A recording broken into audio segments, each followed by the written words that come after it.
So, you guys don't really want to hear from me. My name's Edmonton Expo. I'm the mascot for the show. If you look at the logo. I am not the interesting one here. Alright, ladies and gentlemen, Misha Collins.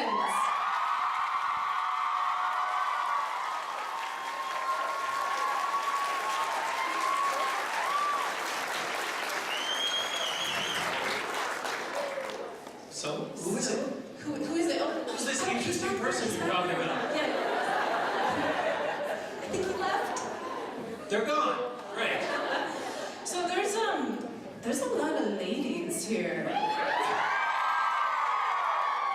And some guys. Yeah. Is that something you ever get used to? Oh yeah. Makes perfect sense to me. So Oh I think Lord. we should give another round of applause because Misha agreed to come here. What was it? 2 days ago? Something like that.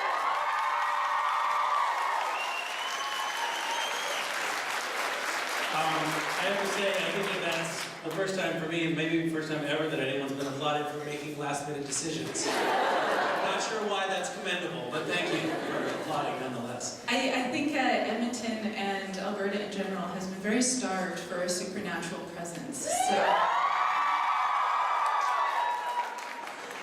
we're pretty happy. Evidently, it looks like playing hard to get has really paid off. So how are you enjoying the convention so far? I'm not liking it at all. How are you? It's terrible. Worst experience of my life. Miserable.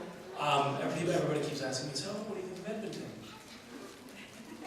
Well, so far I've just seen the inside of this building. I think it's great. I didn't realize that Edmonton it's actually big. Because you look on the map and it's like, it's this little thing in the middle of nowhere. No offense, but it's, I mean, you wouldn't expect that.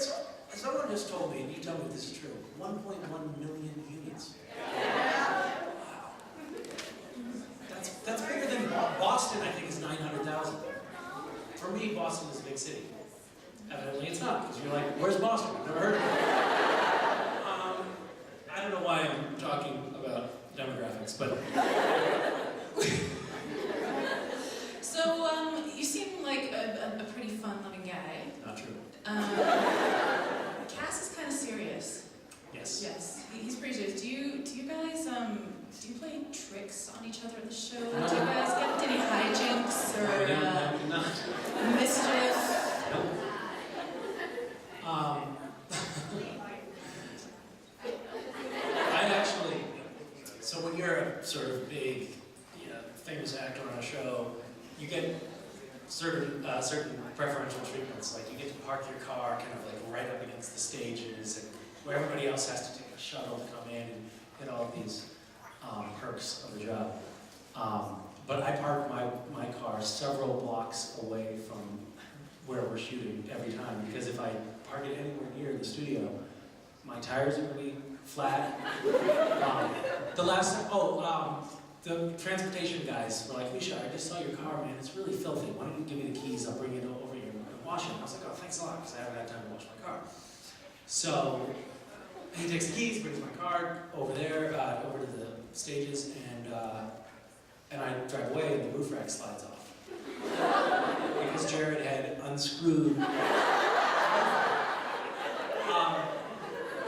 Which frankly, I had to sit him down and say, look, shithead, that could have fallen through somebody's windshield. That's not a great idea. And he agreed it wasn't a great idea, but didn't care.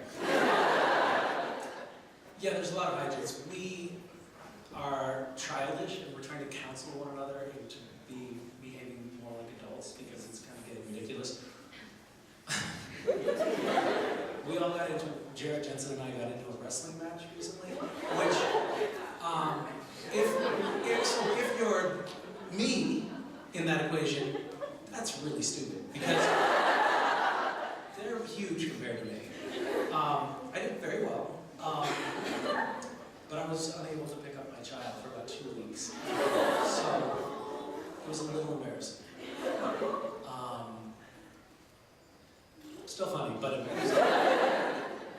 yes, no, anyway, so the question, I don't know what the question was, but I have a tendency to, one of the marks, I think, of a mature and seasoned actor is that they are able to not laugh during the scene. They stay in the scene, they stay in character, they don't break. I laugh at every opportunity while we're shooting, and it drives directors up the wall. And Jared particularly likes to harass me while we're shooting a scene because he knows how easy it is to get me to break. And when a director, because directors are kind of like guest stars on the show usually, they're not there all the time. It's a new guy each week, and the directors get really frustrated, and they're like, just try to do it without laughing. And all they see is the monitor with just me laughing. They don't see what Jared's doing to me. So you hear this exasperated, Misha, can you just, and you know, there's a broom handle in my balls or whatever. And I feel like that's not fair. It's not my fault that this is happening.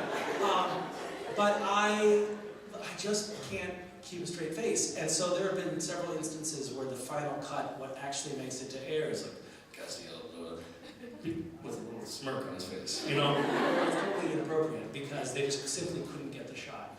And I, as often as possible, ask Jared and Jensen to leave the stages when shooting my coverage. So I'll be doing a scene with Jared usually, and say, Jared, can you please go to your trailer and talk to the prop girl instead of to Jared for shooting with his lines, because it's easier for me to act against that. I'll keep talking if you want me to.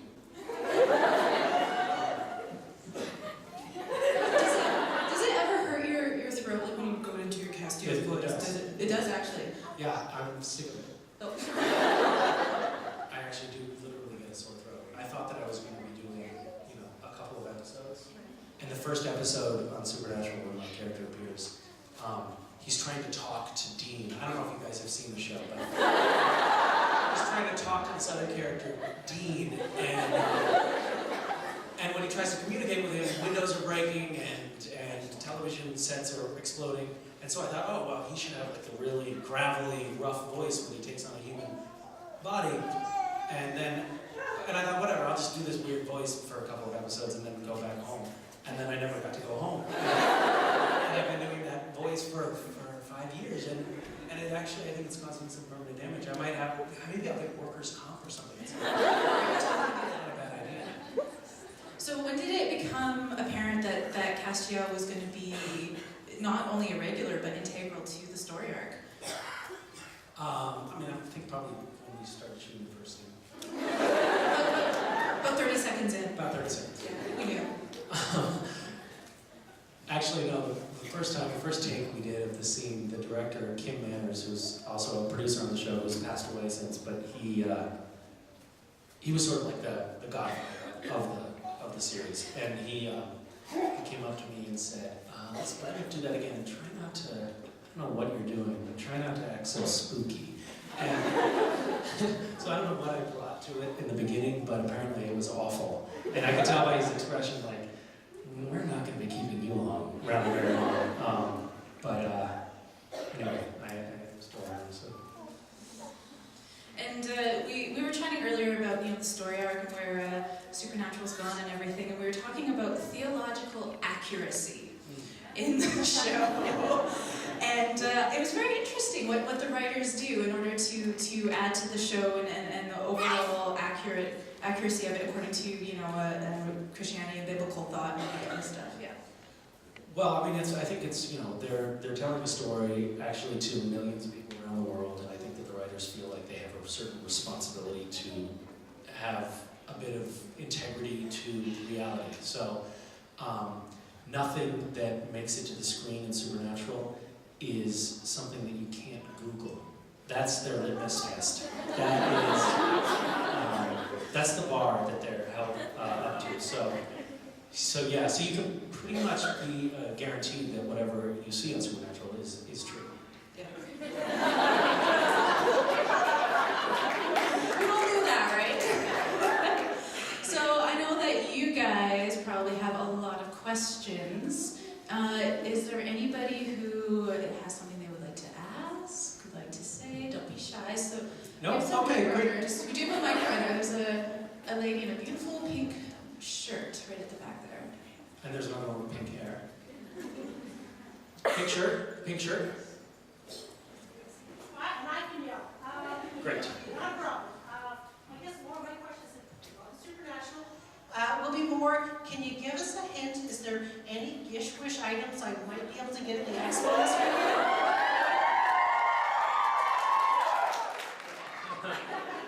Oh, my friend. That would presuppose. So, if, many of you don't know, but I do this weird scavenger hunt thing. And I guess when you have done it more than once and are doing it a second time, you can use the imperfective form of the verb to do. I do this scavenger hunt thing, right? Is that what I'm talking about? I don't know. I'm not a grammarian. Yeah, we do it. It happens. Annually, at least for 2 years. And it says scavenger hunt where people from all over the world participate in, what do they do? Well, I know I traumatized my son by covering him in dog hair last year. There you go. That was one of the items last year. One of the items last year was someone covered completely in pet hair with only their eyes visible, right?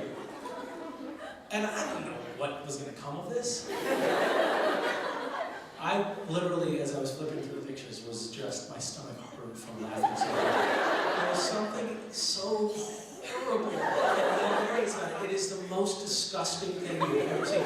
Did you go to a local pet shearing store or something? I did a couple groomers, got bags of things. The amount of pet dander and fleas and I mean, you have to imagine people live on a farm. They take their dog into the groomer after it's been rolling around in cow shit. And now you're bundling your son up in this mat of disgusting feces-encased hair. It was hilarious to look at. And there were some images, I don't know if there's this one image that just sticks in my head of someone completely covered in pet hair, like all you can see are the eyes, and the hair is this thick. It's like this thick, and it's different colors. The patches, you can tell, like, there's where a poodle was groomed, and that's a German Shepherd. It's just disgusting. And they're curled up against the wall in the fetal position like this. It was amazing. Anyway, that's a long-winded way of saying I've procrastinated, and I haven't even started the list yet, so I better get on it, because I think there's like 13,000 people who I would be really bad if, I'm so sorry guys, I didn't get around to making the list, but have a great week. I mean, I could try, I could just cheat and make something for you guys, but that would be terrible. No, I'm not gonna do that. I'm not gonna do that because, I don't know why, because I can't think of anything. But if anyone hasn't signed up and you want to, you have about 3 hours left before registration closes.